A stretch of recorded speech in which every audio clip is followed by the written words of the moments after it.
こんにちは。今日は車を運転しながら日本語をお話しします。ドライブ皆さんしますか？車を持っていますか？僕は持っていません。この車は借りています。カーシェアです。よくカーシェアを使って運転します。今は静岡県の沼津というところに来ています。旅行に来ました。今日はね、少し雨が朝降ったんですけど、とっても暖かいです。3月になりました。もうすぐ春ですね。はい。今日は車のお話をします。僕は車を持っていませんが、母親は車を持っています。いえ、車を持っていました。実は母は車を売りました。もうね、車に乗らないと決めたんです。それはなぜかというと、母はもう70代だからです。70代になって、車を乗るのをやめようと決めました。なので車の免許証がありますね。車を運転する証、免許証を返すことにしたんです。それを免許証の返納と言います。返して納める、返納。それで車を処分したんですね。つまり車を売った。僕は母親とは一緒に住んでいません。だけど家族でテキストメッセージをします。そこに、車とね、一緒に写った写真が送られてきました。僕の姉の息子、おいと一緒に車の前で写真を撮っていました。いろいろな写真がありましたね。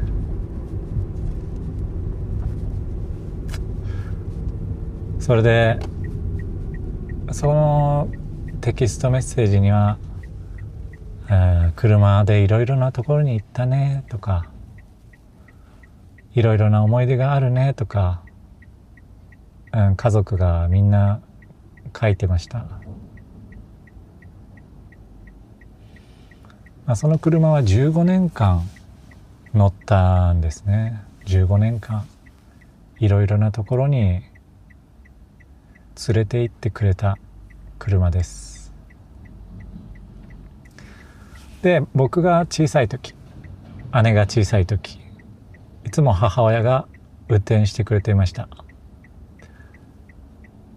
よく姉の送り迎えをしていましたね。姉はピアノをしていました。ピアノのレッスンがあったから、そこにいつも母親が車で送っていました。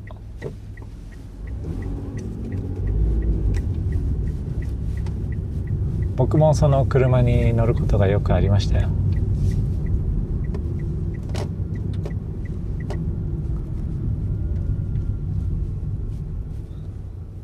僕は車に乗って母親と一緒に、姉を待っていました。それでね、何かお菓子を食べたり、本を読んだり、漫画を読んだりしていましたよ。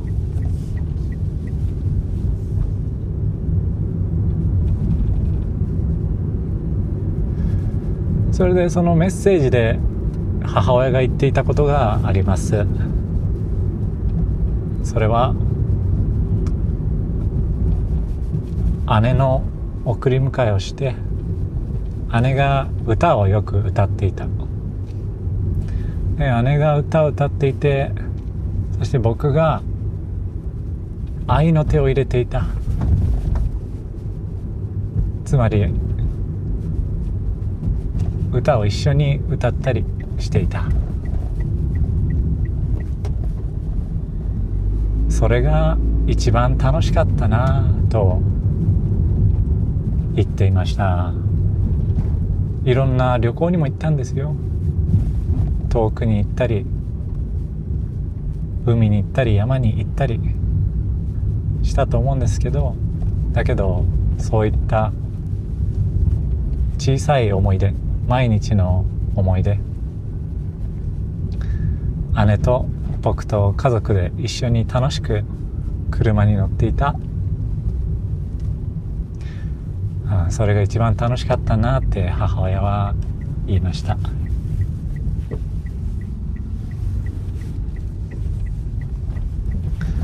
なんだかちょっとね、僕は感動してしまいました。そうだよなって思いましたよ。すごくね、有名な場所に行ったり遠くに行ったり、それも楽しいけど、最後に一番覚えているのは毎日の風景なんだなって、母親に改めて教えてもらいました。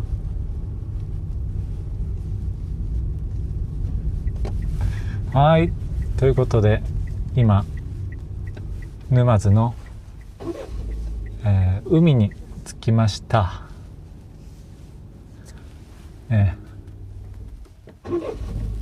ちょっとここに止めておしゃべりしましょうか。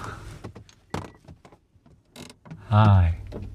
他にもね、いろいろな思い出がありますよ。僕がね、大学生の時に行った友達と行ったバーベキュードライブの話かな。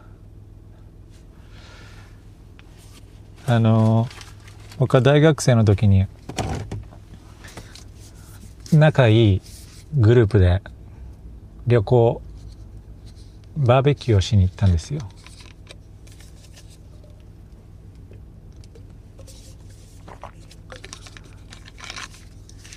8人ぐらいでね、たくさん乗りましたね。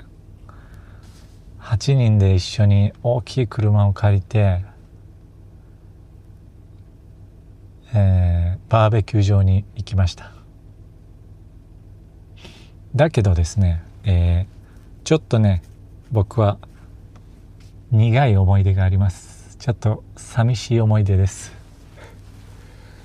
その時僕はね、彼女と一緒に行ったんです。彼女と、そして仲のいい友達、みんな友達。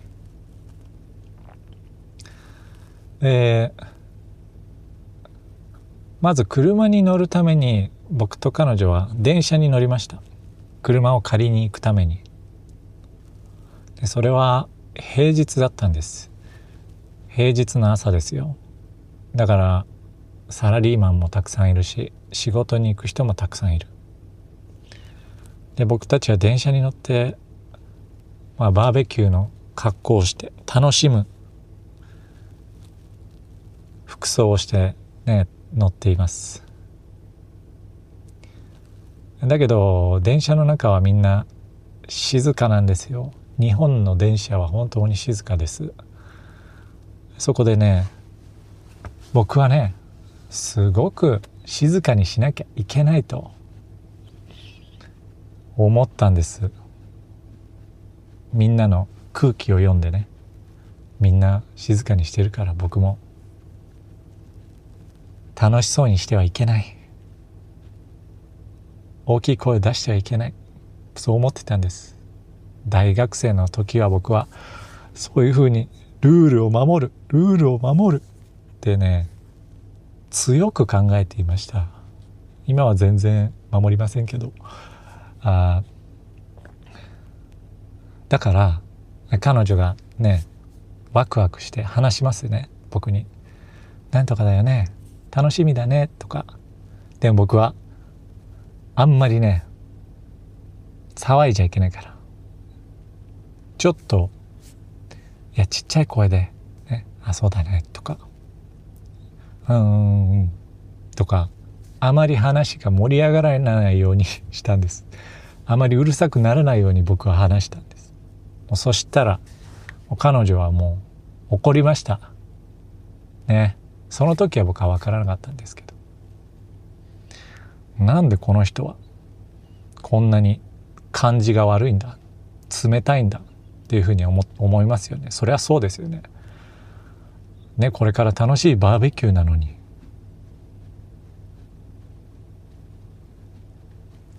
なんでこの人はこんなにつまらない話し方をするんだ、そう思いますよね。それでもう僕は気づかなかったんですけど、もうそこで彼女はもう怒ったんです。それから一日中彼女は僕に怒っていたんです。でも友達と会ってみんなで車を借りて、もうその時は彼女は怒ってることは見せません。怒ってるとも言わないし、僕にも言わないし、友達にもね笑顔で話していました。で僕は分からず、車の中でね話しかけてもなんかあんまりそっけない返事が返ってくるから、冷たい返事が返ってくるから、どうしたんだろうと僕は分からずに過ごしました。ずっと彼女の気持ち気分を気にしながら歩いていました。過ごしていました。バーベキューをしていました。それでねバーベキューが終わってもう夜10時ですよ。みんなで車で帰って、で最後また電車で、2人になった時にそこでやっと彼女がもう言いましたね。いやも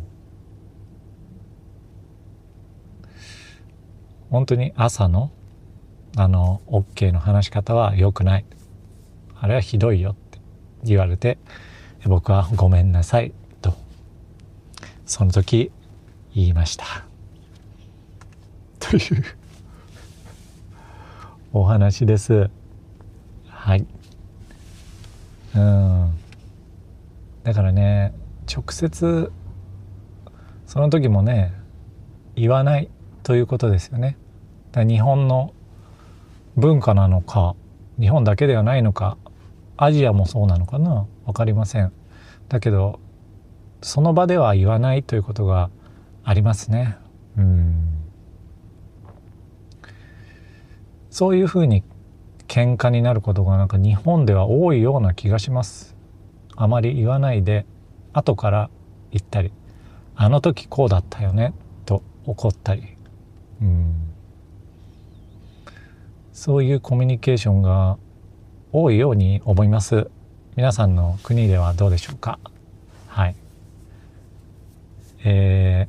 そしてね最後のトピックは、今日は実はこのエピソードはね OK ジャパニーズポッドキャストの100回目のエピソードなんです。ありがとうございます。いや1年と何ヶ月経ったかな、もうすぐ2年経ちました。皆さんどうですか？もしかして初めから聞いてくれている人はいるんでしょうか？本当にありがとう。途中から聞いてくれる人も、今日初めてね見た方もありがとうございます。こうやって、僕はね何かを続けるっていうことはねあまりできなかったんですけど、もうこのポッドキャストは続けようと思って頑張って続けています。言語の学習もね続けることが一番大事ですよね。本当に1年前の気持ち忘れたりしますね。僕もスペイン語全然勉強してないな。スペイン語勉強してない。またそれもやりたいな。皆さん今はどうですか？日本語の勉強は。今はねこう落ち込んでいるかもしれない。最近勉強してない、人もいるかもしれません。でも大丈夫。少し休んで、もう少し時間が経ったらまた始めてもいいんです。ゆっくりね、ゆっくり楽しんでいきましょう。それじゃあね、今日のエピソードはこれでおしまいです。今日も見てくれてありがとうございました。また次回お会いしましょう。さよなら。